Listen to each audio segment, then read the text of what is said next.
ఇప్పుడు మీ ఎక్స్పీరియన్స్తో దిలీప్ గారు మీరు ఇన్ని దాటుకుంటూ వచ్చి ఇప్పుడు ఒక ఫుల్గా నాటుకుపోయి ఇంత మీకు ఇప్పుడు అందరూ చూడండి ఎంతమంది ఫ్యాన్స్ మీకు ఏర్పడుతున్నారు. సో మీ దృష్టిలో మన ఇండియన్ క్రికెట్ టీమ్ని వరల్డ్ వైడ్గా ఎలా పర్సీవ్ చేస్తారు? మన స్ట్రాటజీస్ కావచ్చు, ఇప్పుడు కోహ్లీ గారి స్ట్రాటజీ కావచ్చు, how does the world sees in general? World cricket టీమ్స్ని వాళ్ళకి what kind of respect do they have? What do they feel about us? We in last 3 years of my journey, we were world number 1 in all formats. All. Test, one day, T20. So అక్కడే చెప్తుంది ఏంటంటే we dominated all over. Everywhere. Qatar అసలు వణుకేమో అందరికి. మనం dominate చేస్తాం అన్ని formats. Respect అనేది definitely ఉంది. ఎందుకంటే the way we play and మనం కంట్రీకి ఆ ప్యాషన్ అనేది మీరు చూడొచ్చు కదా. ఇప్పుడు ఈ వరల్డ్ కప్ గెలిచిన తర్వాత మీరే చూస్తారు how much dear it was win a world cup to India అనేది అన్ని ప్లేయర్స్ లో చూసారు మీరు. సో రెస్పెక్ట్ డెఫినెట్లీ ఉంది and we're dominating most of the times. మీరు అందరు మిస్ అయ్యింది ఏంటంటే అందరూ వరల్డ్ కప్ గురించే మాట్లాడతారు. మనం ఒకటే గెలిచినాం 14 years తర్వాత. కాకపోతే ఇప్పుడు మీరు ఒక్కసారి వెనక తీరండి, మనం డబ్ల్యూటీసీలో ఫైనల్ ఆడాం, T20 2022లో సెమీఫైనల్ ఆడాం, వన్ డే వరల్డ్ కప్లో ఫైనల్ ఆడాం, ఇది గెలిచాం. అంటే most of the time we are ending up playing on final. అంటే we are consistent throughout for longer period. So finals కి వరకు రావడం అంటేనే పెద్ద achievement. So that means consistent. ఒక ఫార్మాట్ ఒక టోర్నమెంట్ కాదు, కన్సిస్టెంట్ గా అన్ని టోర్నమెంట్లు అన్ని ఫార్మాట్లు మనం ఫైనల్ వరకు వెళ్తున్నాం అంటే that consistency shows that how we are dominating in all formats. No, yeah, it makes sense. మీరు అన్న analysis is very very sound and అందుకే కదా ఈ ఫీల్డింగ్ మెడల్ కూడా కొంచెం మీరే డిఫరెంట్ గా. సో నాకేమనిపించింది అంటే ఒక ఫీల్డింగ్ మెడల్ తీసుకొచ్చి ఫీల్డింగ్ మనం ప్రాధాన్యత ఇవ్వాలంటే దాన్ని మనం ప్రాపర్గా ఎంకరేజ్ చేయడం కూడా మన బాధ్యత, ఎస్పెషల్లీ యాజ్ అ ఫీల్డింగ్ కోచ్గా. సో నేను ఆలోచించాలి, I thought something we need to bring up to encourage them. Right. అప్పుడు ఏమైందంటే it was credit to the players. ఇప్పుడు మనం ఎన్నో సలహాలు తీసుకొస్తాం, అన్ని చేస్తాం. The way players received was what did they say? Rohit Sharma garu వాళ్ళందరూ what was there? They are thanks to captain and head coach, they told that please go ahead with your idea and thanks to the players all. ఇప్పుడు ఎందుకంటే ఐడియాని వాళ్ళందరూ మంచిగా తీసుకున్నారు కాబట్టి they want it. ఎట్లా అయిపోయిందంటే you can see the TV in one day world cup people were signalling after the taking catch.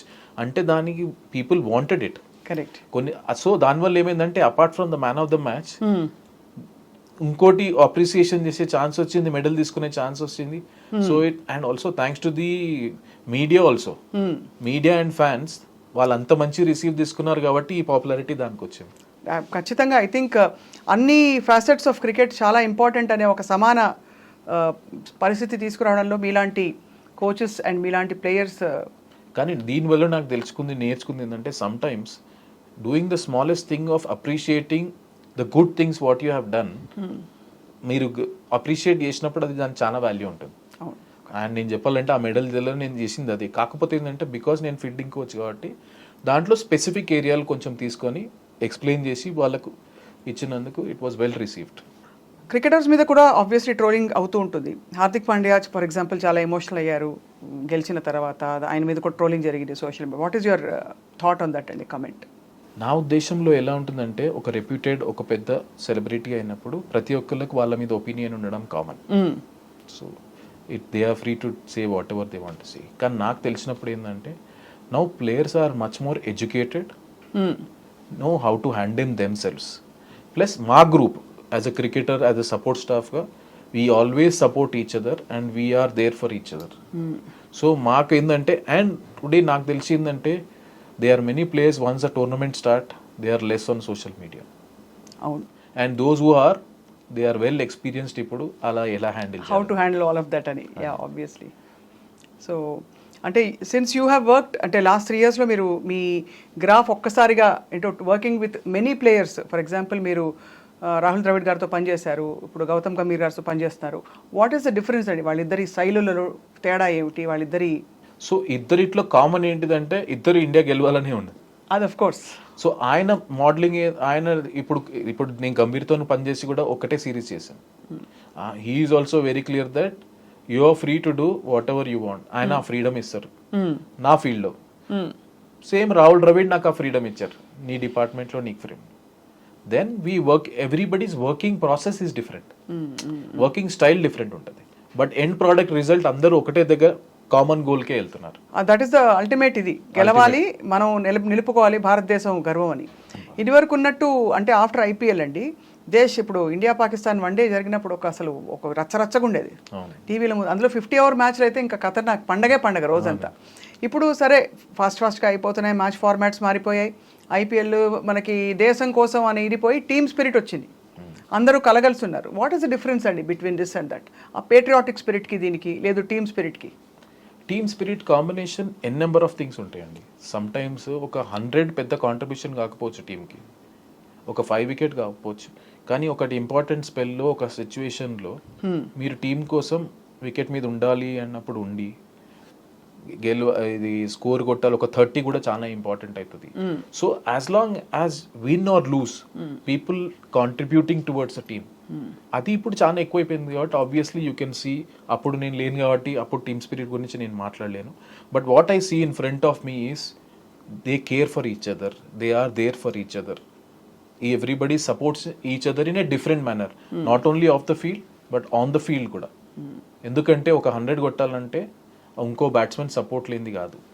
So దానికోసం they help each other as partners. బౌలింగ్లో కూడా ఒకప్పుడు ఒక రోజు ఒకళ్ళు అవుతుంది, ఇంకో రోజు ఒకళ్ళు అవుతుంది. యాజ్ అ ఫీల్డర్స్ మెయిన్ ఏంటంటే as a fielding unit we want to support bowlers in such a manner that we're here to take 20 wickets. దానికోసం మనం ఏం ప్రయత్నం చేయాలి. నేను ఒక సింపుల్ బౌలర్స్ కూడా ఇలా చేస్తుండే ఏంటంటే, ఎప్పుడైతే మీరు డైవ్ చేయలేదనుకో బౌండరీ, మీరు అడగలేరు, you start doing it, it will always reflect. So అది మంచిగా తీసుకున్న way, it was well received and you could see the way difference in the way we feel. From your observation of so many matches అండి, and also having been in the field also, what is that one thing that decides ఆ రోజు గెలుపు ఓటములు? చెప్పలేమా పరిస్థితులు అంటే? Everybody thinks they are doing their best and everybody does their best also, కానీ ఒకళ్ళు గెలుస్తారు, ఒకళ్ళు ఓడిపోతారు. ఆ ఫైన్ లైన్ ఎక్కడి నుంచి వస్తుంది? టైమింగా, ఆ మూమెంట్లో focus and concentration, what are the odds that have to work in your favour for you to win? One is temperament అండి. ఓకే, స్కిల్ అందరు ప్రాక్టీస్ చేస్తారు, టెంపర్మెంట్ ఆ ప్రెషర్ సిచ్యువేషన్లో మనము అక్కడే ఉండాలి, మనం వేసే నెక్స్ట్ బాల్ ఆలోచన ఉండాలి. కొన్నిసార్లు ఏమవుతుందంటే మన మైండ్ రేస్ అవుతుంటుంది. అవును, ఈ బాల్ 4 పోతే ఎట్లా, ఈ బాల్ 6 పోతే ఎట్లా, ఈ బాల్ నేను డాట్ ఆడితే ఎట్లా. సో రేస్ అయినప్పుడు మనం ఈ బాల్లో ఉండం. మంచి టెంపర్మెంట్ అంటే ఆ మూమెంట్లో ఉండాలి, ఫోకస్, మెడిటేషన్ లాంటిది almost. Literally everybody has different ways doing it, కానీ ఆ మూమెంట్లో ఆ టెంపర్మెంట్ ప్లస్ లక్, ఇంతమంది మిమ్మల్ని నుంచి ఎక్స్పెక్ట్ చేస్తున్నారు, మ్యాచ్ టీమ్ ఇండియా చేతిలో ఉంది. సో అప్పుడు మీరు అదే దాంట్లో ఫోకస్ చేసి ఉంటుంటారు.